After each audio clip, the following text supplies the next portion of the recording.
Okay, isang para mga teknik. At meron tayong isang laptop dito, Lenovo. At ang complaint nila is headset. Ayan, may naalog-alog pa sa loob. So, check naman natin. Ayan, saksak na yung power supply niya. O, sukatan muna natin yung kanyang power supply pala. Gamit ang ating multimeter. Kita ba yan dyan? Sukatan natin kung mayroong supply. Kasi nga dead set yung complaint. Siya mga teknik. Ayan o, 19.7. So yan yung talagang standard na supply sa mga laptop, 19 volts. So check natin. Yan mga teknik. Wala nga. Dapat sana ilaw dito. Wala siyang ilaw. So tara. Buksan natin.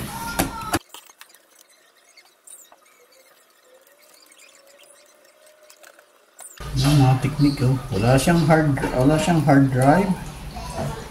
Tapos iniwang naka, oh man, ito pala yung mga naalog-alog kanina. Wala siyang hard disk.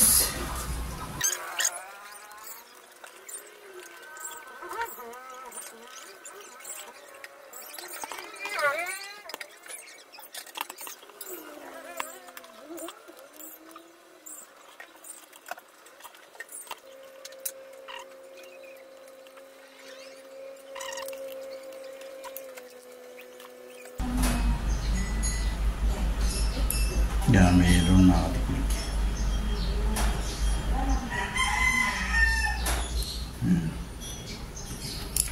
So mula rito hanggang dito ay okay tayo. So ito mga teknik, tinanggal ko na yung kanyang motherboard. Dahil sinubukan ko nang i-isolate yung kanyang mga iba't ibang parts. Yung mga connector pupuntang LCD, pati itong kanyang RAM, tinanggal ko na rin, isolate ko. Pero dead set pa rin, kaya tinanggal ko na yung kanyang board. Tapos, ito yung pinaka power supply connector niya, galing dun sa, ito yung kumukonect sa kanyang board. Hindi ko sure kung cold solder. Pero ito yung nakita ko mga teknik. Ito yung nakita ko. Yung sa likod ng kanyang power supply circuit, meron siyang dalawang o tatlong diode dito. Kaya tingnan na kung susukatan natin. So diode lang setting natin mga teknik. Sa diode ang setting natin. So ito nakita ko mga teknik. Ayan, shorted siya mga teknik. Kabilaan shorted. Pati ito. Ayan.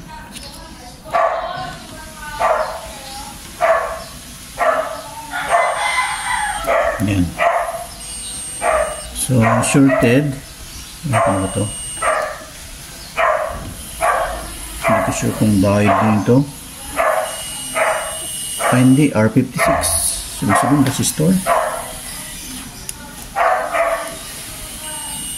So, shorted din siya. Hindi ko lang kung resistance. Tignan natin yung kanyang resistance.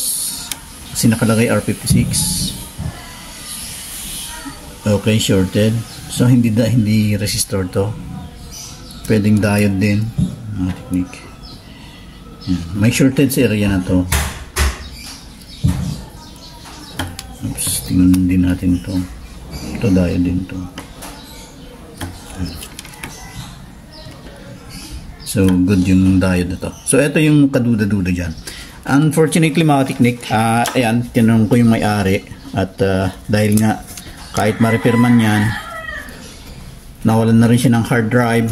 Wala siyang hard drive. Ayan, kung kinakuyan or tinanggal talaga ng may-ari. Hindi ko alam kasi yung may-ari naman, hindi naman siya technical.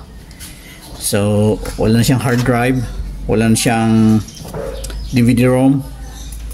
So, nag-decide na siyang pabayaan na lang.